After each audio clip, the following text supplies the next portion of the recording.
La vie de couple n'est pas un moment de blague. Choisir l'homme de sa vie, la personne avec qui on décide de faire tout le reste de sa vie, est un choix méticuleux et judicieux. Car ça ne sert à rien on ne vient de se mettre en couple avec quelqu'un et de se séparer le lendemain. On ne se met pas en couple pour s'amuser, pour dire essayons voir. Quand on se met en couple, c'est lorsqu'on a estimé qu'on peut. C'est la personne avec qui je pense faire ma vie. Oui, et je suis prête à mettre tout pour que notre relation marche. Hello, bonjour, bonjour. Aujourd'hui, je vous parle de 3 critères de choix de l'homme de sa vie. Oui, pour choisir l'homme de sa vie, il y a certains critères phares. Je vais m'appesantir aujourd'hui sur 3 critères phares. Lorsque vous êtes avec un homme qui se soucie de vous, étant encore dans la relation amicale, parce que on ne s'amuse plus avec les relations d'amour. Les relations d'amour ne sont pas les relations de placement. Il faudrait que vous passez par la phase d'amitié, que vous passez par toute cette phase pour pouvoir vous aimer et voir si vous pouvez vous supporter sur tous les plans durant toute la vie. Quand vous êtes avec quelqu'un qui vous respecte profondément malgré sa colère, oui, voilà un choix très crucial, que même lorsqu'il est fâché, même s'il vous gronde, même s'il gronde, il vous respecte dans sa colère. Il ne prend pas les choses, il balance dehors tout simplement parce qu'il est fâché. Non, il est fâché, il exprime sa fâcherie, mais tout en vous respectant.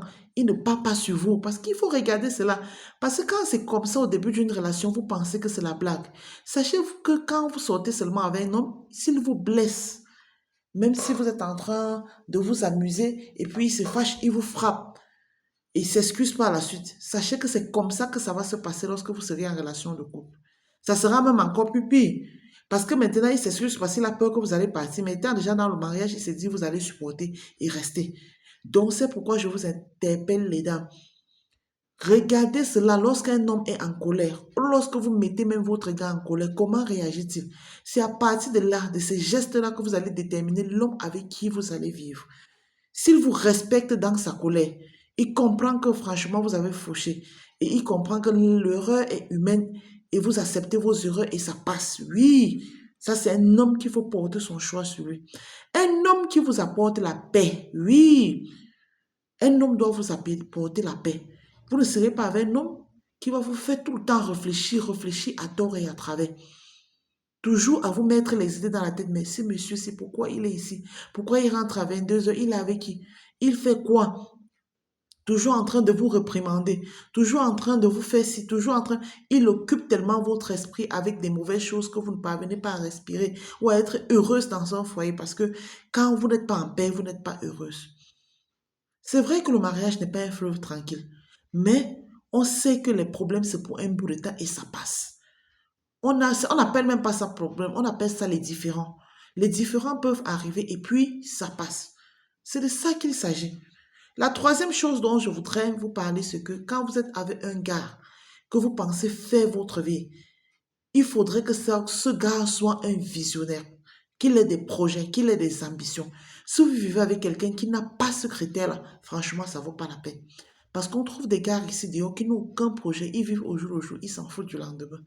Comme il a 5 francs, il gaspille tout ça et demain c'est un autre jour. S'il tombe malade, on reprend tout à zéro. Vous voyez ça?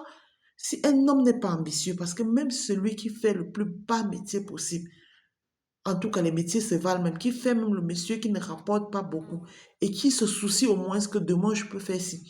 Il élabore ses projets avec toi, il cause avec toi, il discute avec toi, il partage avec toi sa pensée. Et toi, tu apportes ton point de vue. Oui, ça, c'est un vrai gars. Parce que si déjà dans la relation amicale, il n'a même pas le courage de partager ses projets avec toi, vous pensez que c'est lorsque vous seriez dans la vie en couple qu'il va le faire? Il ne le fera pas. Vous pensez que c'est le moment qu'il va vous mettre la bague au doigt qu'il doit faire?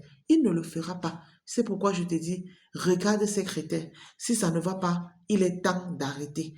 N'attendez pas quand c'est lourd avant de commencer à regretter. À bon entendeur, salut.